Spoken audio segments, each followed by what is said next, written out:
Ça fait partie de ces petits signes qu'on guette pour savoir si l'économie va un peu mieux. Et c'est une bonne nouvelle. Bonjour Nicolas Barré. Bonjour Thomas. Les ventes de logements neufs remontent en France et même assez fortement. C'est une reprise que l'on n'espérait plus tellement on l'attendait depuis longtemps. Exactement, la reprise est là. D'ailleurs, vous m'entendez rarement dire une phrase comme ça, hein, Thomas. Mais la reprise est vraiment là, on peut dire que ça va mieux. Les ventes de logements neufs, effectivement, repartent, qu'il s'agisse des particuliers qui achètent pour se loger ou pour louer. Et donc, on a un véritable retournement de tendance, puisque sur les 9 premiers mois de l'année dernière, on était à moins 3,5%. Et depuis le dernier trimestre, on est à plus 3, donc ça évolue dans l'autre sens et ça devrait continuer comme ça cette année. Mais pourquoi la tendance est-elle inversée, Nicolas? Alors comprend ça? D'abord, tous les promoteurs vous le diront, il y a un effet détricotage de la loi du flot. Elle avait cassé un peu le marché, ce qui avait plombé d'ailleurs la croissance. Les mesures prises par Manuel Valls et par la ministre du Logement, Sylvia Pinel, ont redonné confiance.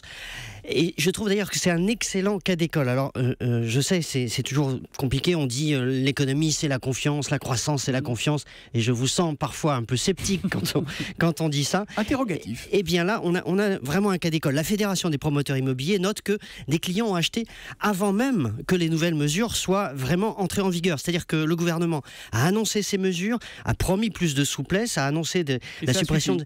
Et voilà, c'est ça, ça a été le déclic. Et c'est ça la confiance, le déclic qui donne aux gens l'envie d'investir, d'être un peu plus optimiste. Cécile Duflot avait brisé ça et Manuel Valls et son ministre du Logement l'ont donc réparé. Bon, admettons, mais c'est quand même pas ça qui fait que le bâtiment va repartir durablement comme par magie. Non, il faut évidemment d'autres ingrédients. Il faut des prêts. Les prêts aidés jouent leur rôle. La baisse des taux d'intérêt également. On est sur des taux de 2,5 à peu près sur 20 ans. Donc c'est quand même exceptionnel. Alors ça, c'est le positif. Un peu moins positif, évidemment, c'est que le déterminant majeur du marché du logement, ça reste quand même l'emploi. Et tant que le chômage montera, tant que le marché de l'emploi sera aussi fragile, la reprise de l'immobilier restera précaire. Et sur ce front, pour le moment, eh bien justement, il n'y a pas de déclic et il faudrait décoincer le marché du travail comme on a décoincé celui du logement. Or là-dessus, Manuel Valls, hélas, est un peu moins allant. Je retrouve mon Nicolas Barré, directeur de la rédaction des Échos et son édito Écho tous les matins à 8h10 sur Europe 1. À demain, Nicolas. À demain. Bonne journée.